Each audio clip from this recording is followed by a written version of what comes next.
आम आदमी पार्टी बार बार ये बात कहती रही है कि भारतीय जनता पार्टी और देश की सरकार, नरेंद्र मोदी जी की सरकार को लोकतंत्र में यकीन नहीं है, संघीय ढांचे में यकीन नहीं है, जांच एजेंसियों का दुरुपयोग करके सरकारों को गिराना, खरीद फरोख्त करना और लोकतंत्र का गला घोटना, ये भारतीय जनता पार्टी और नरेंद्र मोदी सरकार की असलियत है। और अब जिस मामले का खुलासा हुआ है उससे देश के सबसे लोकप्रिय मुख्यमंत्री अरविंद केजरीवाल जी की गिरफ्तारी पूरी तरीके से अवैध थी, इलीगल थी, गैर कानूनी थी, बगैर सैंक्शन के थी। आप एक निर्वाचित मुख्यमंत्री को, प्रचंड बहुमत से निर्वाचित मुख्यमंत्री को, देश के सबसे लोकप्रिय मुख्यमंत्री को बगैर सैंक्शन के गिरफ्तार कर देते हैं और अब एमएचए का सैंक्शन मिल रहा है। इसका मतलब अरविंद केजरीवाल की गिरफ्तारी सिर्फ दिल्ली सरकार को गिराने के लिए की गई थी, आम आदमी पार्टी को खत्म करने के लिए की गई थी, अरविंद केजरीवाल की राजनीति को खत्म करने के लिए की गई थी। अब तो ये सबके सामने आ चुका है ये सच। आप एक सिटिंग चीफ मिनिस्टर को बगैर सैंक्शन के अरेस्ट कैसे कर सकते हैं? आपने देश के अंदर तानाशाही मचा रखी है, गुंडागर्दी मचा रखी है। कहीं भी किसी को पकड़ के आप अरेस्ट करके जेल में डाल देंगे। अरविंद केजरीवाल की जिंदगी के वो 6 महीने कौन वापस करेगा? 6 महीने जो जेल में उनको यातनाएं दी गई, जान से मारने तक की कोशिश की गई, वो कौन वापस करेगा? एक अवैध गिरफ्तारी, इलीगल गिरफ्तारी, बगैर सैंक्शन का गिरफ्तारी, ये क्या है?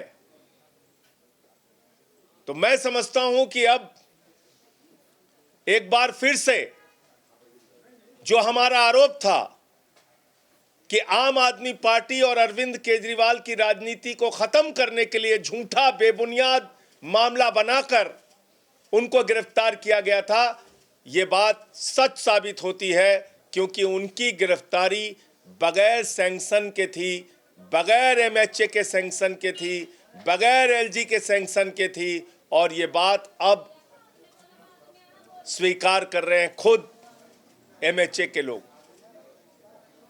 मैं समझता हूं कि दिल्ली की जनता और देश की जनता ये सब कुछ देख रही है। दिल्ली के चुनाव में भी इसका जवाब दिल्ली के लोग देंगे और आने वाले दिनों में भी इसका खामियाजा भारतीय जनता पार्टी को और नरेंद्र मोदी जी को भुगतना पड़ेगा।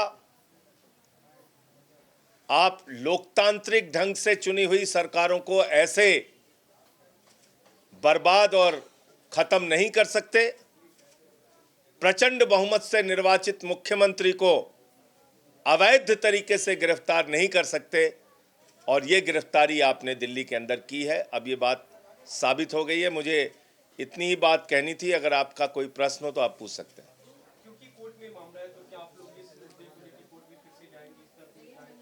देखिए, अदालत में जो कार्रवाई हमें करनी है वो हम करेंगे, लेकिन सबसे बड़ा सवाल यह है कि आज क्या साबित हुआ है। आज ये साबित हुआ है कि अरविंद केजरीवाल जी के खिलाफ झूठा, बेबुनियाद, तथ्यहीन मामला बनाकर अवैध तरीके से उनकी गिरफ्तारी की गई थी। उनको 6 महीने अवैध जेल में रखा गया। उनको 6 महीने जेल में रख के अवैध तरीके से, इलीगल तरीके से यातनाएं दी गई। उनकी जिंदगी के वो 6 महीने कौन वापस करेगा?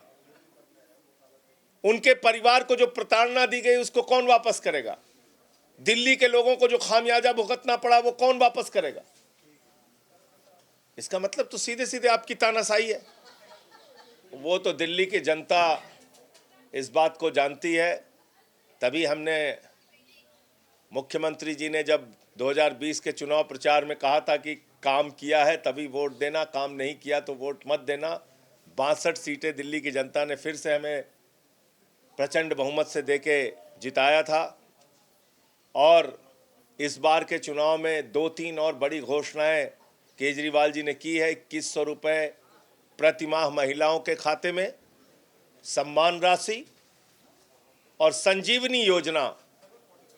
जब आजकल कई बार देखने को मिलता है कि बुजुर्ग होने पर बच्चे भी अपने माँ बाप का साथ छोड़ देते हैं, 60 साल के ऊपर के सभी बुजुर्गों के इलाज का पूरा खर्चा उठाने की जिम्मेदारी अरविंद केजरीवाल की सरकार लेगी। ये 2 बड़ी घोषणाएं हमने की हैं। तो मैं समझता हूं कि केजरीवाल देश के वो नेता हैं जो वादे से ज़्यादा काम करके दिखाते हैं। और भारतीय झूठा पार्टी वो पार्टी है जिसके नेता आदरणीय नरेंद्र मोदी जी 2 करोड़ का रोजगार देने का वादा करके झूठ बोला, किसानों के फसल का दाम दोगुना करने के नाम पे झूठ बोला, काला धन ला के 15 लाख देने के नाम पे झूठ बोला। तो जिनकी पूरी महंगाई कम करने के नाम पे झूठ बोला, जिनकी पूरी राजनीति झूठ के बुनियाद पे टिकी है, वो अरविंद केजरीवाल जी के ऊपर सवाल नहीं उठा सकते। धन्यवाद।